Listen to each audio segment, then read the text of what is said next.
Students, मैं doctor Goyal KKM college Jamui आपके सामने एक अत्यंत महत्वपूर्ण पाठ लेकर उपस्थित हुआ हूं, जो BA part 3 honours political science छठा पेपर से संबंधित है। आलेख का शीर्षक है यथार्थवादी सिद्धांत।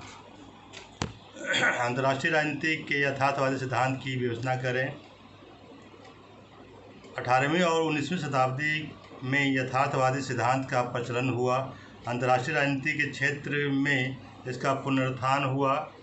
द्वितीय विश्व युद्ध के बाद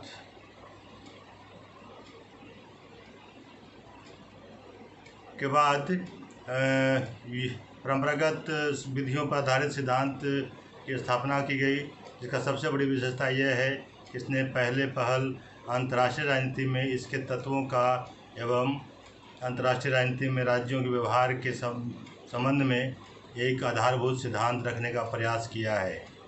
यथार्थवादी दृष्टिकोण के विकास में कई विद्वानों का योगदान रहा है, परंतु हैंस मार्गन्थु को यथार्थवादी दृष्टिकोण का प्रवक्ता माना जाता है, जिन्होंने तर्क एवं अनुभव के आधार पर मनुष्य, समाज एवं राजनीति के क्षेत्र में अपना मान्यताओं को तर्क तुला पर तौला है और कहा है कि अंतर्राष्ट्रीय राजनीति की मुख्य कुंजी राष्ट्रहित है, जिसे केवल शक्ति के परिप्रेक्ष्य में देखा जा सकता है।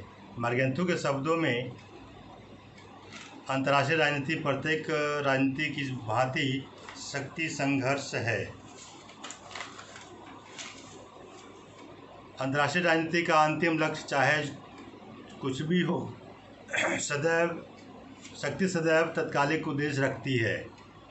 वस्तुतः यथार्थवादी दृष्टिकोण शक्ति, शस्त्र और युद्ध को मानव स्वभाव की विशेषताएं मानता है। यह कहना अधिक उचित होगा कि यथार्थवाद विचारों का वह समूह है जो सुरक्षा और शक्ति के घटकों को अपनी चिंतन सामग्री मानता है। इन विचारों का जन्म व्यक्ति के इस विश्वास से होता है कि दूसरे लोग सदा उसे नष्ट करने की कोशिश करते हैं और इसलिए उसे अपनी रक्षा की खातिर हर समय दूसरों को नष्ट करने के लिए तैयार रहना चाहिए। यथार्थवादी दृष्टिकोण की तह में मूल मान्यता यह है कि राष्ट्रों के बीच विरोध एवं संघर्ष किसी न किसी रूप में सदैव बने रहते हैं। अंतर्राष्ट्रीय राजनीति के अध्ययन हेतु मार्गन्थु ने अपनी पुस्तक पॉलिटिक्स एमंग नेशंस में राजनीतिक यथार्थवाद सिद्धांत के 6 प्रमुख तत्वों की चर्चा की है, जो इस प्रकार है। पहला, प्राकृतिक नियम द्वारा अंतर्राष्ट्रीय राजनीति पर नियंत्रण। राजनीतिक यथार्थवाद का विश्वास है कि सामान्यतः समाज की भांति राजनीति भी उन यथार्थवादी अथवा वस्तुपरक नियमों से अनुशासित होती है जो मानव प्रकृति से निहित है। राजनीति पर प्रभाव डालने वाले सभी नियमों की जड़ मानव प्रकृति में होती है। मनुष्य जिन नियमों के अनुसार संसार में क्रियाकलाप करता है वे सार्वभौम हैं और यह नियम हमारी नैतिक मान्यताओं से हमेशा अछूते रहते हैं।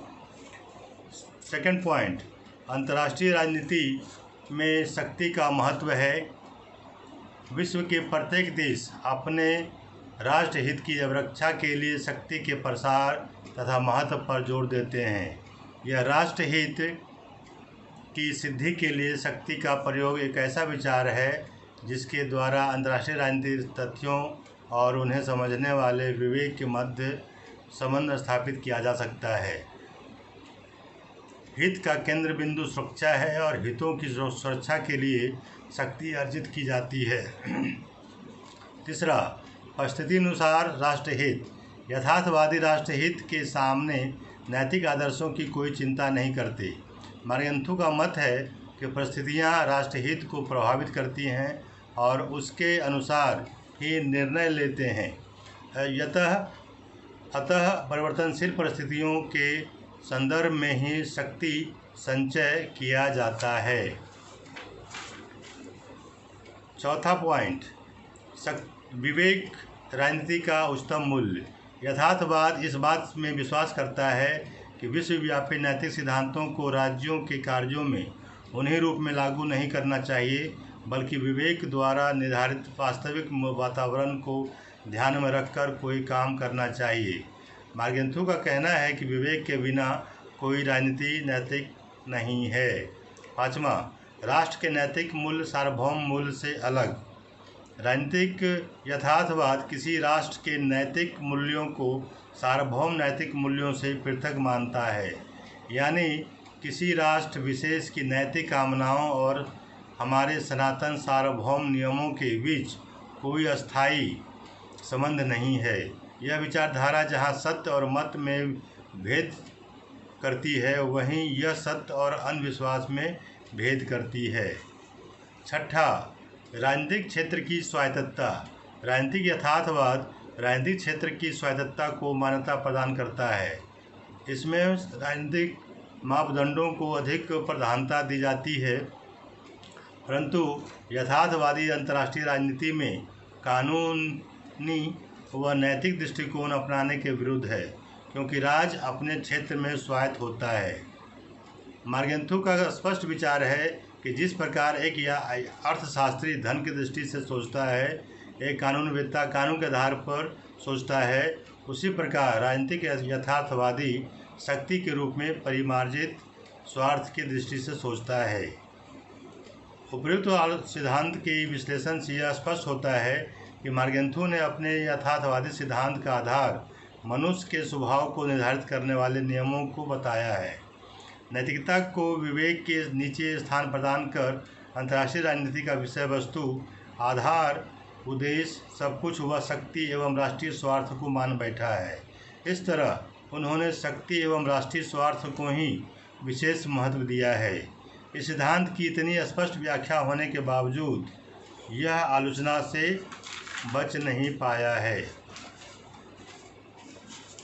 विभिन्न विद्वानों ने इस सिद्धांत की आलोचना निम्नलिखित आधारों पर की है।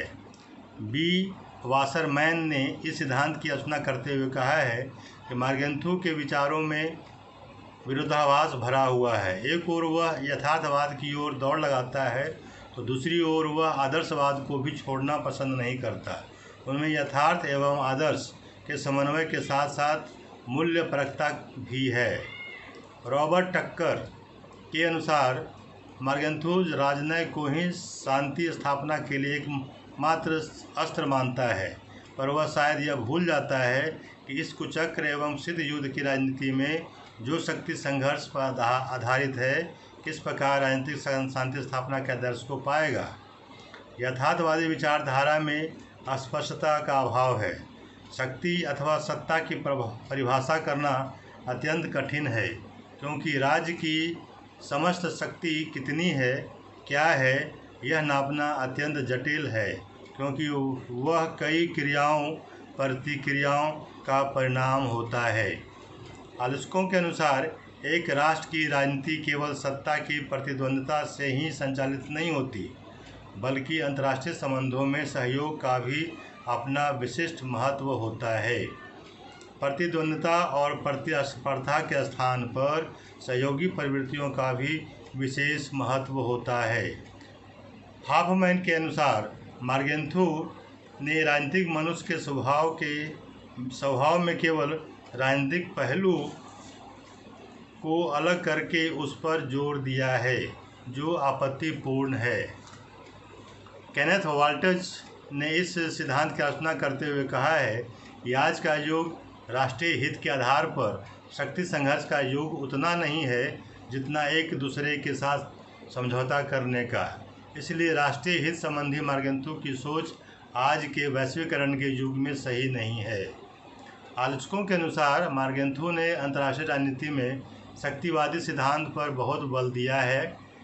इस कारण राजनीतिज्ञों के उद्देश्यों व निजी दृष्टिकोणों की उपेक्षा हुई है।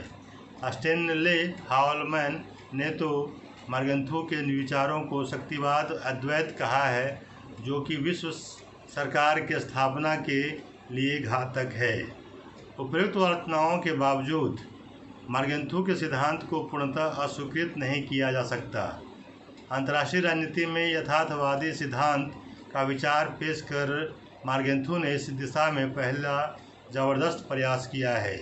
इसके बाद ही अनेक विद्वान अपने अपने सिद्धांतों के साथ आगे आए, लेकिन उनमें भी यथार्थवादी सिद्धांत की छाया स्पष्ट देखने को मिली।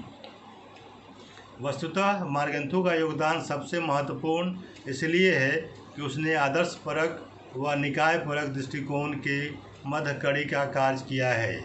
उसके साथ ही विश्व राजनीति का वैज्ञानिक आधार प्रदान करने की दृष्टि से भी मार्गेंथु का यह सिद्धांत महत्वपूर्ण है।